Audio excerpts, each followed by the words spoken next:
So, meron tayong mga 5 pisong coins. At na vlog ko na rin po ito dati. Nakalagay pa rin siya sa capsule.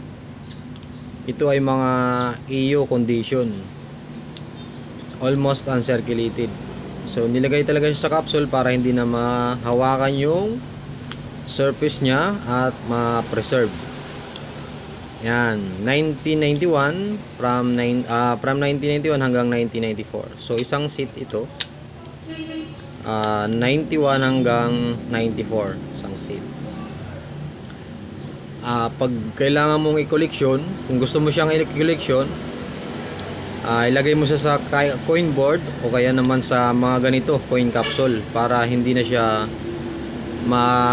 para hindi na madagdagan yung gas-gas niya at hindi mo na mahawakan yung surface niya para hindi na siya magkadumi uli. Yan, ito ay mga EO condition.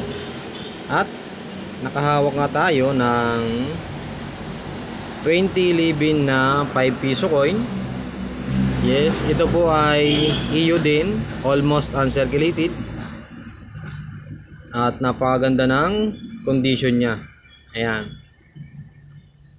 Meron na rin yung fingerprint sa surface at may konting gas-gas na rin yan kasi nga nag-circulate na siya. Pero good condition talaga. Yan, makintab siya. Ito ay may reverse 3. Ayan po. Yan po ay may reverse 3. At sa personal po nito ay talagang napakakintab. 5 piso na 2011. Ayan po.